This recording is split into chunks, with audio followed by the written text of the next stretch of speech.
Idaho's News Channel 7. This is Viewpoint. I'm Justin Corr. Welcome to Viewpoint. Have you ever thought, what if instead of a bunch of local leaders working independently, there was maybe a big partnership of mayor and county commissioners from across the Treasure Valley, and they were all working together to try to solve the big problems of the explosive growth in the valley? Well, they're actually already doing that, and today we're talking to two of those folks on the Treasure Valley Partnership. They are Canyon County Commissioner Zach Brooks and Star Mayor Trevor Chadwick. Commissioner, Mayor, thanks for joining me this morning. Yeah, thanks for having us. Thank you. Good morning. So we'll start just with that, the Treasure Valley Partnership. What is it beyond what I just said? We'll start with you, Mayor. It's a coalition of 17 cities and 3 counties that get together and work towards common goals to make sure our Treasure Valley can thrive and be successful for the long term. Yeah. Commissioner, why do you think it's important? Why are you a part of this? It's important in part, like it was formed for the special assistance to the U.S. Attorney. We call it the SALSA, and it was to help. It was to help with the gang activity in the valley. So it's important too as well because it is a bipartisan group. We are small counties, big counties, small cities, large cities. So we have similar challenges, but yet we have our own challenges based on our size. So it's a good group to come together and kind of explore some ideas and different ways that we're tackling those challenges. Well, it sounds like a really cool idea, and I think a lot of times we hear and we see division right here in our community and across the country, and I think a lot of people are dismayed at how divided we seem to be. But here you have the TVP, where it's maybe different ideologies, different goals, different ideas, but a lot of people seeing the same problems and working together to fix those. What do you think that says about this community, the Treasure Valley, Mayor? I think it shows that we're pretty strong as a community, in all honesty, right? And we do have different ideologies. There is no doubt about that, you know. But we can put those aside and come together for a common good, right? To make sure our citizens are going to be successful and safe and whatnot in our valley. What do you think this says about the Treasure Valley, Commissioner? I agree with the mayor, and when we get together in our meetings, we largely just focus on the issues that I think we're going to talk about today. We don't get into the weeds about flags or anything like that. Interesting, you should say that. Yeah, so I don't think we have some contention on how we solve or go forward with some issues, but largely we stay out of the weeds. So it's amicable between all of us. Yeah, amicable. And I imagine that's just probably part of the process, part of debating, part of coming to solutions is if everybody had the same idea, then you wouldn't even need the partnership. Right. Well, speaking of the ideas and your priorities, you have 4 main priorities, Treasure Valley Partnership, if your website is to be believed. Let's go through them, talk about what these look like. Number 1, just quality of life. You say really local governments deliver the parks, libraries, trails, etc. One-size-fits-all rules don't work, and local leaders need flexibility. How about that one-size-fits-all rules? What does that mean, specifically state rules? Why don't those work, and what does that look like in the real world? I will just, if you don't mind. Sure. Far too often what you see is legislation that gets passed for the entire state. We have 197 cities and 44 counties, right? Yeah. Very unique and different. Yeah. Every entity is. And so those rules and legislation that gets passed does not fit every community, and it creates problems. I oftentimes say, listen, I think a bill before it gets passed should go through a critical thinking exercise and look out 5, 10, 15 years down the road to make certain that we're not creating some unintended consequences in some of these other communities when you're trying to attack a problem in one community, right? Well, and let's talk about that first point as well, quality of life, Commissioner. Local governments, as it says here, deliver the parks, libraries, services that people count on, people expect, that people really enjoy, that, again, deliver the quality of life that is driving this growth. Talk about what you do there in Canyon County. Well, one of the main functions of a county is to provide for the county jail. You know, there you so go. Yeah, law enforcement and those activities that the sheriff oversees are very important to the people of the community. And it's, we talk about the state rules and the one size fits all, a lack of flexibility at the local level makes it hard for us to provide those mandated services at the county that the citizens and the taxpayers are expecting, but you necessarily can't give it the level of service that they would like. Gotcha.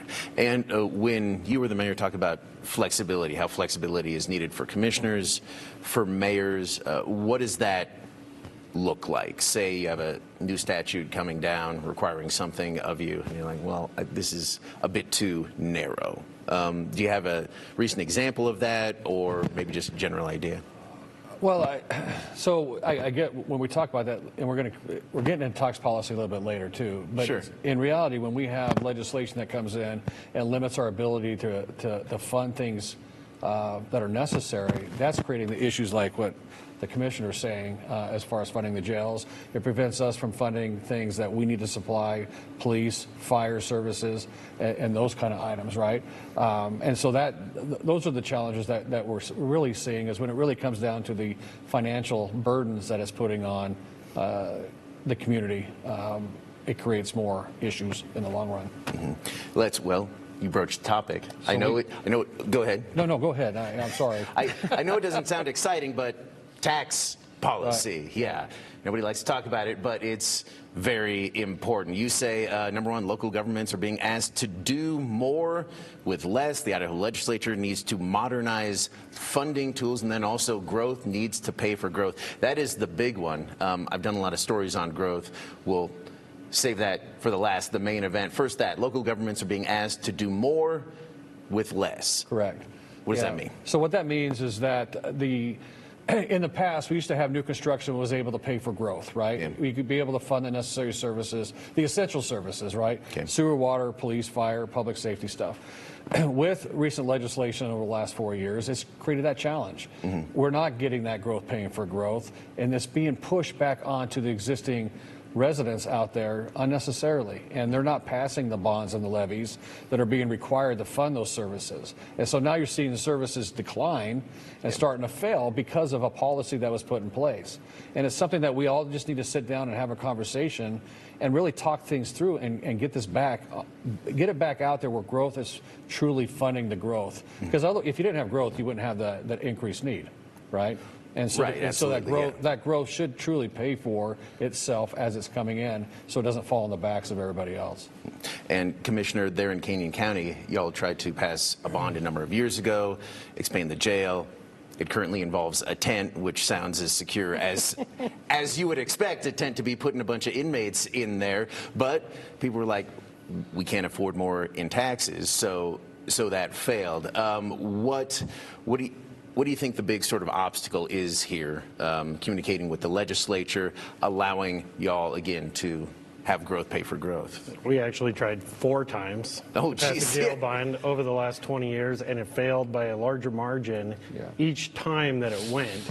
So that in itself is a challenge, and it's this delicate dance that we have to do here as elected leaders, to where you have to provide services that are mandated, yet you don't want to come across like, hey, we're just sitting here trying to raise your taxes constantly to pay for them. There are some tools like a local option sales tax that would be potential for not only providing for those things like a jail, but would also provide some tax relief.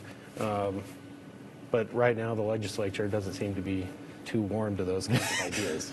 We'll talk about that in a second, because I think you know the guy who's really resistant to that. But a local option sales tax, for folks who don't know, how would that work? What we have looked at in Canyon County is like a 1-cent tax, and half of that cent would go to pay down property tax bills, and the other half would go to the capital project. In our case, it would be a jail.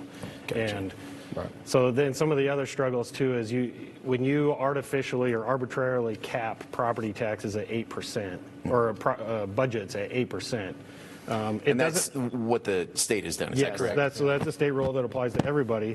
What it does is it doesn't allow you to save or put a whole lot of money aside that would be further used for those capital projects. Gotcha. Your neighbor used to be Mike Moyle, Speaker of the House. Is he still? Yeah, he's still. Do you still? Can you yell at him over the fence and be like across the street? Yeah. I mean, he's very resistant to a local option sales tax, and he's said numerous times that it's the local entities, cities, counties that are just spending too much money. Yeah, and that's the problem with people spiking sales or property taxes. He said that over and over again. Cities, counties spending too much money. How do you respond to that? I would completely disagree with that 100%, because almost all entities in Idaho in the city side utilize property taxes to pay for public safety. So if you're spending too much on public safety, explain to me what that is. Yeah. As you have growth, you have the need for more police officers. As you have growth, you have the need for more fire stations, right? We have a situation in Star when we're talking about four bonds that fell over 20 years. We had 5 levies fell over 2 years, with our citizens trying to fund a fire station that has been built with growth through impact fees, but we can't get the funding necessary to put the people in that station. So we have a station sitting empty. So you have the fire station, right, which was paid for by impact fees, but those levies keep failing, so there's no firefighters in it. So it's just sort of an empty building that looks nice, but it's and not. Without that legislation in place, it would have organically been supplied through the property tax process with growth paying for it. And that bill that passed a few years ago created this situation that we're in that's not allowing us to provide that necessary funding for that. Okay. And you mentioned impact fees. For folks who don't know, what's an impact fee? How does that work? So impact fees are when a new building, either residential or commercial, comes in, they pay a fee as a part of a capital improvement plan that you put together for growth, right? So as you grow, so you can maintain your level of services that you have. So, for instance, we have 2 fire stations already. We have a capital improvement plan in the city of Star to add fire stations as growth happens, and so they pay $2,050 for every new house that's built. For instance, goes into an impact fee that pay for that fire station to be built. But there's limitations that the state. Again, the state put limitations on when that has to be spent. You have to spend it within 8 years, and if you don't spend it, it goes back to the development community. So then you don't get your capital improvement plan. And so we run into a situation where we had to get that built, or you give it back. So you build it, and now we have no money to staff it because property taxes have been capped like that.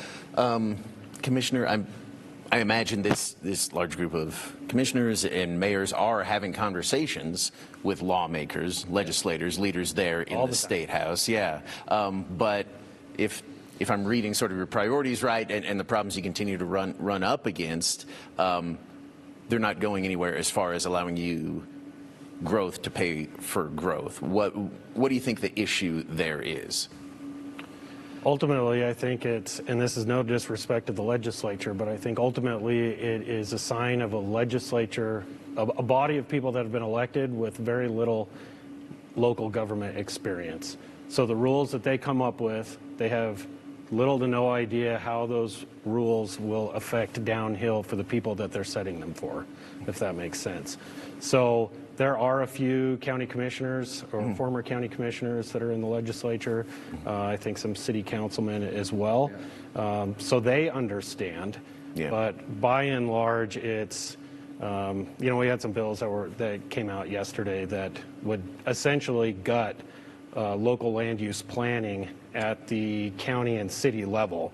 And it's like, and these are good legislators, people that I like, but they don't always come with their ideas and find out, hey, if we go forward with this, how is this going to affect you guys at the local level? At the local level. Well, just real quick, sorry, Justin, but when he's talking about that, those 3 bills create even a bigger strain on our public safety without the ability to fund it, right? So it's this lack of sitting down and communicating with the locals on these issues before we pass. We can come to some common ground on this stuff, but we've got to be able to sit down and have those conversations. All right, Mayor and Commissioner, appreciate it. We're going to talk more about public safety and also infrastructure next on Viewpoint as we continue with the Treasure Valley Partnership after this. Welcome back to Viewpoint. We're talking with 2 members of the Treasure Valley Partnership, Caney County Commissioner Zach Brooks, Star Mayor Trevor Chadwick. Growth, kind of one of the big issues y'all are trying to tackle. And let's talk about that growth just real quick before we get into your other priorities. First, Canyon County. I mean, I grew up in the area. Meridian moved there about 1990, and that whole sort of western part of the valley just exploded in growth. What have you seen over there? Well, most of the growth is obviously in the cities, right? And that's hard for longtime residents of the county to wrestle with. They like to come to the county commissioners and say, hey, you're letting all this farm ground go to development, right? And it's like, hey, you know, then you got to add in that whole process of annexation where we don't get a say in that. So it creates an environment where you can kind of educate the public a little bit. But 2025, we added about 3,000 building parcels.